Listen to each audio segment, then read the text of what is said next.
नमस्कार. मी ओमप्रकाश उडान. वास्तव न्यूजच्या रोखोक आखाडा विधानसभेचा यामध्ये आपल्या सर्वांचं हार्दिक स्वागत करत आहे. आज आपण घनसावंगी विधानसभा मतदारसंघाचा आखाडा बघणार आहोत. कारण एकीकडे राजेश टोपे यांच्या सज्ज आहेत, त्यांची उमेदवारी निश्चित आहे, ते आज उमेदवारी अर्जही भरणार आहेत. तर दुसरीकडे उडान आणि घाटगे हे सुद्धा लढायला सज्ज झालेत, गट जिंकण्यासाठी सज्ज झालेत, परंतु अद्यापपर्यंत शंखध्वनीच व्हायला गेला. आपण महाभारत रामायण काळामध्ये जर बघितलं तर दोन पक्षाचे जे आहेत युद्ध चालायचे आणि सैनिक हे सज्ज राहायचे, परंतु शंखध्वनी झाल्याशिवाय युद्ध जे आहे ते होत नव्हतं. आणि तशीच काहीशी परिस्थिती जी आहे ती घनसावंगी मतदारसंघामध्ये निर्माण झाल्याचं दिसून येते. कारण घाटगे आणि उडान ह्या दोघांमध्ये दोघंही आम्हाला उमेदवारी मिळणारच, आमची उमेदवारी निश्चितच असं म्हणून त्यांची बांधणी जी आहे ती चालू आहे. परंतु दुसरीकडे शंखध्वनी व्हायलाच तयार नाही. कारण भाजपाची मध्यंतरी यादी पहिली जाहीर झाली, त्यामध्ये बदनापूर, भोकरदन, परतूर या ठिकाणी उमेदवाऱ्या निश्चित झाल्यात.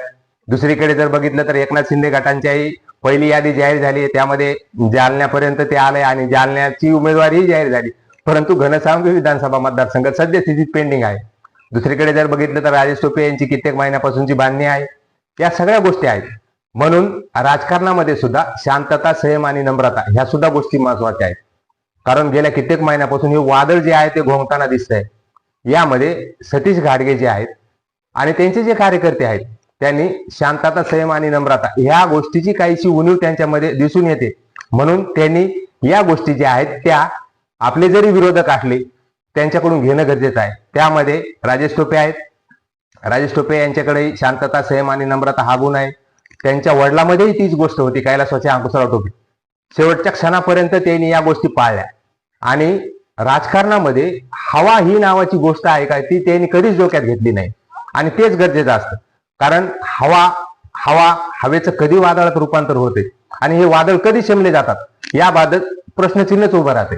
म्हणून ते कुठलीही निवडणूक असो, अंकुशराव टोपे, कैलासवासी अंकुशराव टोपे यांच्याबद्दल बोलू लागलो, तो गुण त्यांच्याकडे अत्यंत महत्वाचा होता. शेवटच्या क्षणापर्यंत ते जे आहे हवा त्यांच्या डोक्यामध्ये घुसली नाही आणि ते सतत प्रयत्नशील राहिले. राजेश टोपेंचंही तेच आहे. दुसरीकडे जर आपण बघितलं तर हिकमत उडानचंही तेच आहे. शांतता, संयम आणि नम्रता ह्या गोष्टी आहेत आणि राजकारणामध्ये ह्या गोष्टी ज्या आहेत त्या असायलाच हव्यात. परंतु सद्यस्थितीत भाजपाचे सतीश घाटगे आणि त्यांच्या कार्यकर्त्यामध्ये ही हवा जी आहे ही हवा असायला पाहिजे, पण ती डोक्यात घुसायला नाही पाहिजे. परंतु गेल्या काही महिन्यापासून तसंच बघायला मिळते. ही हवा त्यांच्या डोक्याजवळ चालल्याच दिसून येते. कारण त्यांच्या कार्यकर्त्याचे जे शब्द निघतायत ना त्या शब्दावरून ही जी हवा आहे या हवेचं वादळात रूपांतर होण्याची जी आहे शक्यता आहे आणि तशा पद्धतीने ती वाटचाल जी आहे ती चालू आहे. कारण तुम्ही पक्षाचा झेंडा हाती घेतल्यानंतर पक्ष तुम्हाला मोठं होण्यासाठी जे आहे पद वगैरे ह्या सगळ्या गोष्टी देत नाही, तर त्या मतदारसंघामध्ये आपल्या पक्षाचे पायमुळे मजबूत व्हावेत यासाठी पक्ष सुद्धा आपल्याला जवळ करत असतो, विविध कामे देत असतो, अशा गोष्टी असतात. परंतु ही हवा आपल्या डोक्यामध्ये आपण घुसू देऊ नका. कारण गेल्या 25 वर्षामध्ये तुम्ही साक्षीदार आहात. ही जी हवा आहे, ही जी पलटी आहे, याच्यावर आपण मध्यंतरी एकदा व्हिडिओही दिला होता. परंतु या हवेवर जाऊ नका. प्रॅक्टिकली तुम्ही सर्वसामान्याशी भेटा, तुमच्या कार्यकर्त्याशी भेटा, त्यांचे अंतर्मन जे आहे ते जाणून घेण्याचा प्रयत्न करा. मतदारसंघामध्ये अंतर्मन जाणून घेण्याचा प्रयत्न करा. या हवेला थोडं लगाम लावा असं मला म्हणायचं. कारण 25 वर्षामध्ये तीच परिस्थिती होती. त्यावेळेस पलटी होणारच, आमक्याची एवढी हवा आहे, तमक्याची एवढी हवा आहे. या हवेवर जाऊ नका. कारण त्या हवेचं कधी वादळात रूपांतर झालं ते कधी शमले हे आपल्याला कळालं सुद्धा नाही. आणि तीच काहीशी परिस्थिती आता निर्माण होऊ लागल्याचं आपल्याला दिसून येते. म्हणून हवा असावी पण ती डोक्यात न घुसावी अशी जी आहे. ठीक आहे, मतदारसंघामध्ये गेल्या कित्येक महिन्यापासून तुम्ही काम करताय, तुम्ही मोठ्या पद्धतीने विकास निधी उपलब्ध आणलाय, स्वखर्चाने तुम्ही काम केलेत. त्या तुलनेत हिकमत उडान यांच्याकडून तेवढ्या गोष्टी झालेल्या नाहीयेत. तुम्ही शाखाही उद्घाटन केलेत, बांधणी तुम्ही चांगली केली आहे. या सगळ्या जरी गोष्टी असल्या परंतु पक्षाचा आदेश जो आहे तो पाळावा लागतो. ठीक आहे, तुम्हाला उमेदवारी तुमच्या पक्षाने दिली, चांगलंच आहे, अभिनंदन आहे, त्याबद्दलही काही दुमत नाहीये. परंतु तुम्ही जे बोलतायत ना, तुमच्या वरिष्ठ लोकांसमोर जे बोलतायत ना काय, तर आम्हाला पक्षाने उमेदवारी नाही दिली तर आम्ही वेगळा विचार करू. तुमचे कार्यकर्ते म्हणतायत आम्ही अपक्ष लढू, पण पक्षामध्ये राहून ह्या गोष्टी चालत नसतात. कारण पक्ष तुम्हाला तुमच्यासह त्या मतदारसंघामध्ये आपल्या पक्षाची ताकद वाढावी म्हणून काम करण्यासाठी प्रोत्साहन जे आहे ते देत असतो. आणि तुम्हाला जर पक्षाचा हाती झेंडा घ्यायचा नव्हता तर तुम्ही अपक्षपणे कुठलीही गोष्ट करायला तयार काही अडचण नव्हती. परंतु पक्षाचा हाती झेंडा घेतल्यानंतर या सगळ्या गोष्टींना ब्रेक येतं आणि आपल्याला वरिष्ठांचा आदेश जो आहे तो पाळावा लागतोय. चला, या महायुतीमध्ये तुम्हाला कदाचित उमेदवारी मिळेल, हिकमत उडान यांना मिळेल, हे अद्यापपर्यंत त्याच्यावर प्रश्नचिन्हच आहे, कुठल्या पक्षाला हा मतदारसंघ सुटतोय. परंतु या हवेचे कधी वादळात रूपांतर होत आहे हे कळत नाही आणि ती कधी शमल्या जाते हे सुद्धा कळत नाही. म्हणून काही अंशी सतीश घाटगे आणि त्यांच्या कार्यकर्त्यामध्ये शांतता, संयम आणि नम्रता याचा थोडासा अभाव वाटतो. कारण त्या तुलनेत राजेश टोपे, आपण त्यांच्याकडे जर बघितलं तर गेल्या 25 वर्षापासून एक हाती सत्ता आहे त्यांच्याकडे, ते लोकप्रतिनिधी आहेत. परंतु शांतता, संयम आणि नम्रता हा गुण त्यांच्याकडे आहेच. तो आपल्या पक्षाचा असो, विरोधक असो, सर्वांशी ते हसतमुखपणे बोलणार. त्यामध्ये तो विरोधक का असाना, पण त्यांना सुद्धा भेट झाल्यानंतर ते काही अंशी बोलणार. त्यामध्ये कुठलाही किंतु परंतु ते ठेवणार नाही. हिकमत उडान यांचंही काही अंशी आहे तसंच. शांतता, संयम आणि नम्रता त्यांच्याकडे आहे. कुठल्याही गोष्टीचा उहापोह वगैरे ते करत नाहीयेत. कार्यकर्त्यामध्ये उत्साह भरलेला असतो, त्यामुळे कार्यकर्त्यामध्ये शांतता, संयम आणि नम्रता राहीलच असं सांगता येत नाही. परंतु आपला पक्ष वाढीसाठी ज्या गोष्टी आहेत त्या ह्या नेत्यांनी डोक्यामध्ये घेणं गरजेचं आहे आणि हवेवर जाऊ नये. मला हेच सांगायचंय, गेल्या 5 विधानसभा निवडणुका झाल्या, त्यामध्ये हवा पलटी आहे, या सगळ्या गोष्टी आपण अनुभवल्यात. सतीश घाटगे त्याला साक्षीदार आहेत. परंतु त्या हवेचे कधी वादळात रूपांतर झालं, ती कधी शमली आपल्याला कळालं सुद्धा नाही. म्हणून ही हवा असावी पण ती डोक्यापर्यंत जाऊ देऊ नका, मला तेवढंच या निमित्ताने सांगायचंय. याचबरोबर आपण विरोधकाचा अभ्यास केला पाहिजे. आपल्याला तगडा उमेदवार आहे, विरोधक आहे, त्यांच्याकडे कुठल्या कुठल्या गोष्टी आहेत, कुठल्या कुठल्या हे आहे, या सगळ्याचा आपण अभ्यास करणं गरजेचं आहे, हवेवर न जाता. कारण आपण सर्वसामान्याचे जे जनमत आहे तेही घेतलं पाहिजे. आपले कार्यकर्ते आहेत त्यांचं अंतर्मनही जाणलं पाहिजे. कारण या गोष्टी मला होताना दिसून येत नाहीत. हवा हवा हवा हवा आणि फक्त तुमच्या कार्यकर्त्यांनी पहिले जो होतो पलटी आहे त्याच्यावर थोडासा एक बदल केलाय. परिवर्तन आटळे, परिवर्तन होणारच आहे. नुसतं सोशल मीडियावर जाऊन हे हवा बघून आशेने परिवर्तन होत नसतं. तर शेवट माणसामध्ये जावं लागतंय, जनसामान्यामध्ये जाऊन भेटावं लागतंय, या सगळ्या गोष्टी कराव्या लागतात. आणि मतदारसंघ काय लहान नाही. म्हणून ह्या ज्या गोष्टी आहेत या गोष्टीकडे आपणही लक्ष द्यावं. तो सल्ला आहे माझा फुकटचा आहे, तो तुम्हाला पचल रुचल याबद्दल मला माहित नाहीये, पण मला वाटलं त्याबद्दल थोडीशी समीक्षा करावी. आणि आपल्याला ज्यावेळेस आपण पक्षाचा झेंडा हाती घेतोय तर पक्षाच्या ध्येय धोरणानुसार आपल्याला चालावं लागतं. असं जमत नाहीये तुम्ही आम्हाला उमेदवारी नाही दिली तर आम्ही अपक्ष लढू किंवा आम्ही वेगळा विचार करू. ही जी रोखठोक भूमिका आहे ही राजकारणामध्ये जमत नसते.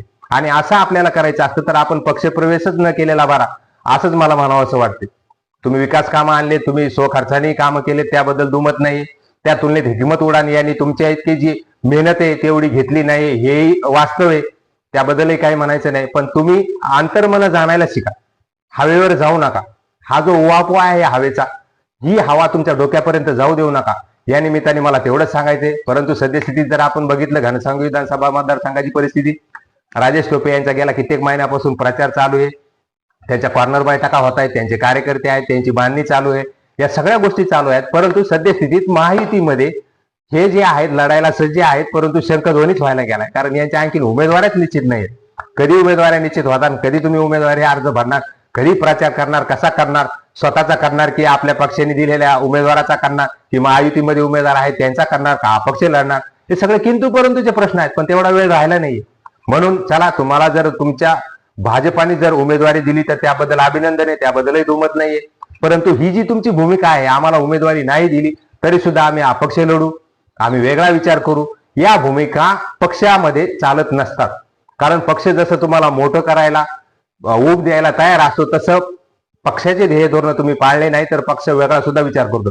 आणि तुमचा पक्ष काय एवढा साधा सुद्धा नाहीये, राष्ट्रीय पक्ष आहे. प्रत्येक गोष्टीचा अभ्यासपूर्वक तुमचा पक्ष जो आहे तो विचार करून अभ्यास करून निर्णय घेतोय. म्हणून ही जी हवा आहे ती असू द्या, पण ती डोक्यापर्यंत जाऊ देऊ नका, असंच मला या निमित्ताने सांगायचंय. चला, दोन्ही उमेदवार आहेत, त्यांची सेनाही सज्ज झाली आहे लढण्यासाठी, परंतु शंखध्वनीच व्हायला तयार नाही. हे सैनिक जे आहेत यांच्यामध्ये बी चलबिचल चालू झाली आहे. नेमकी उमेदवारी कोणाला मिळते, प्रचार आपल्याला नेमका कोणाला करायचा आहे, भाजपाचा करायचा आहे का सेनेचा करायचा आहे, याबाबत यांचे सैनिकही संभ्रमावस्थेत आहेत. म्हणून या ज्या गोष्टी आहेत, ठीक आहे, मतदारसंघ भाजपाला सुटो किंवा महायुतीतील हिकमत उडान यांना सुटो, दोघांनीही तुमची महायुती आहे, दोघांनी मिळून विचार करणं त्यावर गरजेचं आहे. तुम्हाला उमेदवारी मिळाली, चांगलं, हिकमत उडान यांनी तुमचा प्रचार केला पाहिजे. त्यांना उमेदवारी मिळाली तर तुम्ही त्यांचा प्रचार केला पाहिजे. ठीक आहे, आता तो त्याचा विषय असतो, त्याबद्दल मी तुम्हाला कंपल्शन करत नाहीये. परंतु महायुतीमध्ये अशा गोष्टी असतात ठीक आहे, तुम्ही तो आत्मविश्वास तुमच्यामध्ये असेल, तुमच्या कार्यकर्त्यामध्ये असेल तर त्यासाठी शुभेच्छा. परंतु ही हवा जी आहे, ही हवा तुमच्या डोक्यापर्यंत जाऊ देऊ नका, तुमच्या कार्यकर्त्याच्या डोक्यापर्यंत जाऊ देऊ नका, कारण ही नेत्याची जबाबदारी असते. त्याबद्दल आपण जर बघितलं तर राजेश टोपे आणि कर्मयोगी कैलासवासी अंकुशराव टोपे जे आहेत त्यांच्याकडून हे गुण घेण्यासारखे आहेत. ते विरोधक असताना आपण विरोधकाकडून आपण या गोष्टी घेतल्या पाहिजेत, कारण ह्या गोष्टी शिकल्या पाहिजेत. आपल्याला जर राजकारण करायचं असेल तर राजकारणामध्ये शांतता, संयम आणि नम्रता ह्या गोष्टी अत्यंत महत्वाच्या आहेत. आणि त्या गोष्टीची काहीशी उणीव जी आहे ती तुमच्या आणि बीजेपीचे जे कार्यकर्ते आहेत यांच्यामध्ये दिसून येते. म्हणून ह्या हवेवर जाऊ नका. हवेचं कधी वादळात रूपांतर होईल, ती कधी शमावलं जाते याचे तुम्ही साक्षीदार आहात. आणि या गोष्टी घ्यायला पाहिजेत आपण, ते विरोधक का असणार, कारण या चांगल्या गोष्टी आहेत. आणि राजकारणामध्ये आपल्याला कायम टिकून राहायचं असेल तर या गोष्टीचा उहापोह झाला नाही पाहिजे, त्या गोष्टीचं उल्लंघन झालं नाही पाहिजे. आपण जर बघितलं तर अंकुशराव टोपे असतील, राजेश टोपे असतील, यांच्याकडे संयम, शांतता आणि नम्रता आपण जर बघितलं तर प्रत्येक निवडणुकीमध्ये मी ही गोष्ट अंकुशराव टोपे जे आहेत यांच्याकडून अनुभवली. ग्रामपंचायत निवडणूक असो, पंचायत समिती असो, जिल्हा परिषद असो, विधानसभा असो, लोकसभा असो, शेवटच्या क्षणापर्यंत ते हवा आपल्या डोक्यामध्ये जाऊन देत नाही. त्याच्याच पद्धतीने आयोजन नियोजन हे सगळं करतायत आणि त्याचं फळ त्यांना मिळतंय. तीच गोष्ट राजेश टोपे यांनी अंमलात आणली. आपला विरोधक का असताना पण त्याला सुद्धा ते व्यवस्थितरित्या बोलणार. हा शांतता, संयम आणि नम्रता ह्या गोष्टी त्यांच्याकडून घेण्यासारख्या आहेत. तसंच आपण जर बघितलं तर हिकमत उडान यांच्याकडे आहेत. त्यांच्या कार्यकर्त्यामध्ये काही गोष्टीचा उहापोह होत असेल, कारण फिक्स आमदार या ज्या गोष्टी आहेत त्या बोलल्या जात असतील, परंतु त्यांच्याकडे शांतता, संयम आणि नम्रता ह्या गोष्टी आहेत. तर ह्या गोष्टीही सतीश घाटगे आणि त्यांच्या कार्यकर्त्यामध्ये काहीशी त्याची उणीव वाटते, म्हणून त्यांनी त्याकडेही लक्ष देणं गरजेचं आहे. नुसती हवा आपण गेल्या 5 विधानसभा निवडणुकीमध्ये हे सगळं अनुभवलंय. कारण राजेश टोपे यांच्या विरोधामध्ये जे उभा राहिले त्यावेळेस पलटे आहेत, यावेळेस पलटे आहेत, यावेळेस एवढीच हवा आहे, यावेळेस तेवढीच हवा आहे. परंतु 25 वर्षापासून राजेश टोपे यांचा पराभव करण्यामध्ये कोणाला यश आलं नाही. मग कुठे गेली हवा, कुठे गेली पलटी, यावेळेस बदल होणारच, कुठे गेलं, या सगळ्या गोष्टी आहेत. याच्यावर अभ्यास करणं गरजेचं आहे. म्हणून ही हवा असावी परंतु ती डोक्यापर्यंत जाऊ नये. म्हणून मला असं वाटलं या रोखोकच्या माध्यमातून आपण त्याच्यावर थोडीफार जी आहे ती समीक्षा करावी. तुम्हाला चांगलं वाटतंय, नाही वाटतंय, माझी टीका टिप्पणी ही जी आहे, मी हे जे बोलतो आहे, परंतु हे सत्य आहे, हे वास्तव आहे. गेल्या 5 विधानसभा निवडणुकीमध्ये आपण हवा ही जी आहे, पलटी ही जी आहे, ही अनुभवली. आणि त्याच काहीशा पद्धतीने आता तुम्ही आणि तुमच्या कार्यकर्त्याची ही जी हवा आहे, ही हवा असावी पण डोक्यापर्यंत नसावी, म्हणजे डोक्यात न घुसावी. असा जो विषय आहे तो चालू आहे. तुम्ही सर्वसामान्यांशी भेटा, सगळ्यांशी भेटा, अंतर्मन जाणून घेण्याचा प्रयत्न करा आणि खरंच राजकारण जे आहे हे आपलं योग्य पद्धतीने चालू राहील. म्हणून हा उहापोह जो आहे तो तुमच्या कार्यकर्त्याकडून होताना दिसून येतोय. तर या गोष्टी आपण जे आहे त्या शिकणं गरजेचं आहे. कारण राजकारणामध्ये आपल्याला कायमस्वरूपी टिकायचं असेल तर शांतता, संयम आणि नम्रता हे 3 गुण तर अत्यंत महत्वाचे आहेत. आणि त्या गोष्टीची काहीशी उणीव जी आहे ती दिसून येते. म्हणून हवेवर न जाता आपण प्रॅक्टिकली जनसामान्यामध्ये जाऊन आपल्या कार्यकर्त्यांचे अंतर्मन जे आहे तेही ओळखायला शिका. चला मित्रांनो, वास्तवनिकच्या रोखोकमध्ये आपण येथेच थांबूया. तुम्हाला जर हा व्हिडिओ आवडला असेल तर नक्कीच लाईक करा, शेअर करा, कमेंट करा, चॅनलला सबस्क्राईब करायलाही विसरू नका. आणि काही वाटत असेल तर प्रतिक्रिया ही नक्कीच द्या, त्यातही काही बदल करता येईल. वास्तवनिकच्या रोखोकमध्ये आपण परत असंच वेगवेगळे विषय घेऊन भेटत राहू. तोपर्यंत धन्यवाद.